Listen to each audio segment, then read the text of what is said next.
যদি কোন বেগানা পুরুষ যদি বন্ধু কোন বেগানা নারীর বিছানায় শুধু বসে, কোথায় সে কোন নোংরা কাজ করেনি, কোন ধরনের ব্যভিচার করেনি, কোন ধরনের জিনা ব্যভিচারে লিপ্ত হয়নি, শুধুমাত্র একটা বেগানা নারীর ঘরে গিয়ে তার বিছানায় বসলো, আল্লাহর হাবিব বলেছেন তার জন্য ভয়ঙ্কর অজগর বরাদ্দ।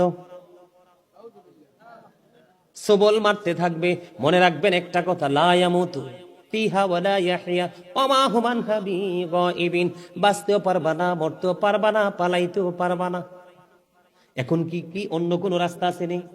না না, অন্য কোন রাস্তা নেই। আল্লাহ বলেছে ইন্না বাতুশা রাব্বিকা লাশাদীদ। আল্লাহ রাব্বুল আলামিনের পাকড়াও বড় শক্ত, আল্লাহর ধরা বড় শক্ত ধরা। আল্লাহ খুব শক্তভাবে ধরবে বন্ধু। কথা বলেন না কেন? ইন্নাল্লাহা সারিউল হিসাব, Allah is quick to take account. আল্লাহ হিসাব গ্রহণে অত্যন্ত তৎপর। আল্লাহ বলছে ধরব খুব শক্তভাবে, হিসাব নেবে খুব শক্তভাবে। এদিক দিয়ে বলেছেন বাঁচতেও পারবা না, মরতেও পারবা না, পালাইতেও পারবা না। এখানে আরো বড় ধরনের একটা কাজ হলো বন্ধু, আমাদের মধ্যে, আমাদের এই দেশে এই রোগ আছে কিনা? কথা বলেন, হয় কি হয় না? আপনার শুনছি শত্রু দুশ্মনকে আল্লাহ এমন রোগ না দিক, এই কামনা করি নাই, প্রত্যাশা করি না। কিন্তু বন্ধু কিতাব খুলে দেখলাম এই রোগ বৃদ্ধি পাওয়ার কারণ হলো এই জিনা ব্যভিচার। আমি আপনাদেরকে বলি, এদিকে তাকান, আজকে বলে দেই, জিনা ব্যভিচার থেকে যদি আপনার বোন, আপনার বউকে বাঁচাতে চান, তাদেরকে আপনি শক্ত একটা কন্ডিশন দেবেন বন্ধু। স্ত্রীর সাজ শুধু তার স্বামীর জন্য, স্ত্রীর সৌন্দর্য শুধু তার স্বামীর জন্য। আমি আজকে বলে যাই বড়রাই, কাঞ্চনপুরের মা বোনদেরকে, মা গো, যদি স্বামী বাংলাদেশে কোনো ভিআইপি জব করে, তোমার কাছে নাই, তুমি সাজগোজ করিও না, সুন্দর কোনো জামা পরিও না, যদিও পড়ো তুমি আউটসাইডে যাইও না, কোনো পুরুষ তোমার দিকে যেন কোন নজর দিতে না পারে। স্বামী যখন গড়ে আসবে, স্বামী আসার আগে, স্বামীকে রিসিভ করার আগে সুন্দর জামা পড়ো, সুন্দর শাড়ি পরো, সুন্দর করে সেজে গোজে।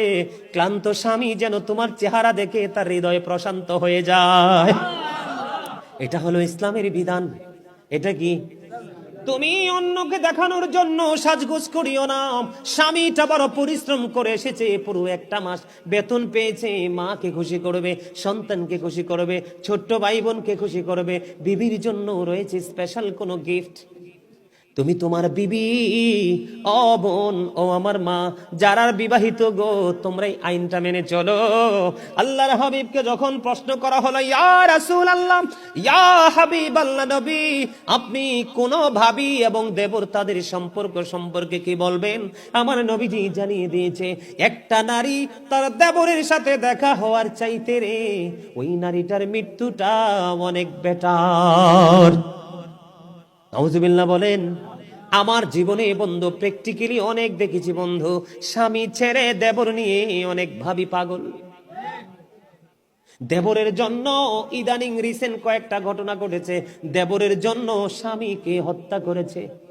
নিশ্চয়ই সে, আমি বলবো বন্ধু, নিশ্চয়ই সে স্বামীকে ফাঁকি দিয়ে ওই মহিলা দেবরের সাথে শারীরিক মেলামেশা করেছে, তাদের ফিজিক্যাল সম্পর্ক হয়েছে, ঠিক কিনা বলেন? এই কারণে সেই তার দেবরের প্রতি আসক্ত হয়ে সে, অনেকেই দেখা যায় প্রেমিকার সাথে, প্রেমিকের সাথে আতাত করে, দেখছেন নি টিভি খুললে দেখবেন, প্রেমিকের সাথে আতাত করে তার প্রাণের স্বামীকে হত্যা করে ফেলে। অথচ দা ওয়াইফস প্যারাডাইস। আমি আপনাদেরকে বলবো বন্ধুরে আমার, আল্লাহর হাবিব জানিয়ে দিয়েছে স্বামীর পায়ের নিচে স্ত্রীর জান্নাত। The wife's paradise under the feet of the husband. স্বামীর পায়ের নিচেই। এখন যাইয়া আবার স্বামীর পায়ের নিচে কোদাল দিয়ে মাটি খনন করেন না। স্বামীর পায়ের নিচে স্ত্রীর জান্নাত, সেটার মিনিং হলো স্বামীর সন্তুষ্টিতে স্ত্রীর জান্নাত। কোন স্বামীর আগে যদি কোনো বিবি মারা যায় রে, ওই বিবির কবরের পাশে দাঁড়াইয়া যদি কোনো স্বামীর চোখ দিয়ে কয়েকটা ফোঁটা পানি ফালায়, আর যদি আল্লাহর দরবারে দুটো হাত তুলে বলে, মালিক মালিক ও, আমার এই বিবিটা ছিল পৃথিবীর শ্রেষ্ঠ বিবি, আজকে আমাকে একা রেখে চলে গেছে, তোমার হাতে তুলে দিলাম, তা কি তুমি জান্নাত বরাদ্দ দাও? আমার নবীজি জানিয়ে দিয়েছে, ওই স্বামী যদি দোয়া করে স্ত্রীর জান্নাত বরাদ্দ রাখবেন। হাত তুলে দেখান তো দেখি, দুই হাত তুলে দেখান, এমনি করে দুই হাত তুলে মারহাবা মারহাবা হাত নামান। বন্ধুরে আমার, আমার কথায় আপনারা কষ্ট পাইয়েন না, কারণ আল্লাহ রাব্বুল আলামিন বলেছেন, বন্ধু বলবো নি, আরো জোরে বলেন, ইয়া আইয়ুহাল্লাযীনা আমানু কু আনফুসাকুম ওয়া আহলিকুম নার। আল্লাহ বলেছেন, O believers, save yourself and your families from the fire. আল্লাহ বলেছে, ইমানদারেরা, ইমানদারদেরকে ডেকে ডেকে বলেছেন, তুমি জাহান্নাম থেকে বাঁচো এবং তোমার আহালকেও জাহান্নাম থেকে বাঁচাও। এটা হলো বর্তমানে বন্ধু সবচেয়ে বড় জাহান্নাম। কথা বলেন না, এটা সবচেয়ে বড় জাহান্নাম। ও বন্ধু আমার দিকে তাকান, আবারও আমি পুনরায় আবারও রিপ্লাই করতেছি, আমার দিকে তাকান। একটা